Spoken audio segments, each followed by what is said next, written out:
बिस्मिल्लाहिर्रहमानिर्रहीम। सूरतुल कसस, सूरत नंबर 28, पारा नंबर 20। सूरतुल कसस आगाज करने जा रहा हूँ। समात फरमाएं, कोशिश किया करें पूरी तिलावत को सुनने की, क्योंकि कुरान पाक पढ़ना भी इबादत, सुनना भी इबादत, देखना भी इबादत, पढ़ाना भी इबादत, सुनाना भी इबादत, आगे पहुंचाना भी इबादत। बिस्मिल्लाहिर्रहमानिर्रहीम। तोसीम मीम, तिलका आयातुल किताबिल मुबीन, नतलु अलैका मिन नबई मूसा व फिरऔन बिल हक़्क़ि लिक़ौमिन युमिनून। इन्न फिरऔन अला फिल अर्दि व जअल अहलहा शियअन यस्तदइफु ताइफतम मिनहुम युज़ब्बिहु अबनाअहुम व यस्तहयी निसाअहुम इन्नहु कान मिनल मुफ़्सिदीन। ونريد أن نمن على الذين استضعفوا في الأرض ونجعلهم أئمة ونجعلهم الوارثين ونمكن لهم في الأرض ونري فرعون وهامان وجنودهما منهم ما كانوا يحذرون. وأوحينا إلى أم موسى أن أرضعه فإذا خفت عليه فألقيه في اليم ولا تخافي ولا تحزني إنا رادوه إليك وجاعلوه من المرسلين. فالتقطه آل فرعون ليكون لهم عدوا وحزنا إن فرعون وهامان وجنودهما كانوا خاطئين. وقالت امرأة فرعون قرة عين لي ولك لا تقتلوه عسى أن ينفعنا أو نتخذه ولدا وهم لا يشعرون.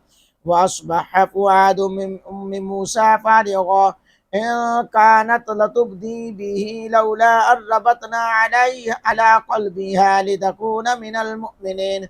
وقالت لأخته قصيه فبصرت به عن جنب وهم لا يشعرون.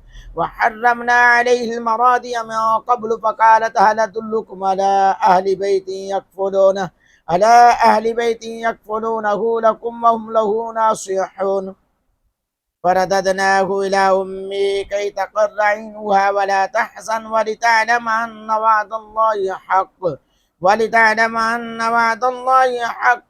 ولكن أكثرهم لا يعلمون. ولما بلغ أشده واستوى آتيناه حكما وعلما وكذلك نجزي المحسنين. ودخل المدينة على حين غفلة من أهلها فوجد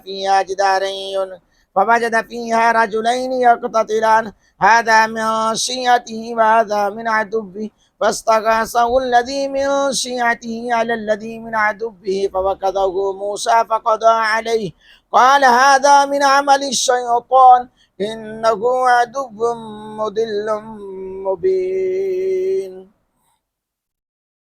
قال رب إني ظلمت نفسي فاغفر لي فغفر له إنه هو الغفور الرحيم. قال رب بما أنعمت علي فلن أكون ظهيرا للمجرمين. فأصبح في المدينة خائفا يترقب فإذا الذي استنصره بالأمس يستصرخه. قال له موسى إنك لغوي مبين. فلما أن أراد أن يبطش بالذي هو عدو لهما قال يا موسى تريد أن تقتلني كما قتلت نفسا بالأمس إن تريد إلا أن تكون جبارا في الأرض وما تريد أن تكون من المصلحين. وجاء رجل من أقصى المدينة يسعى قال يا موسى إن الملأ يأتمرون بك ليقتلوك فاخرج إني لك من الناصحين. فخرج منها خائفا يترقب قال رب نجني من القوم الظالمين. ولما توجه تلقاء مدين قال عسى ربي أن يهديني سواء السبيل.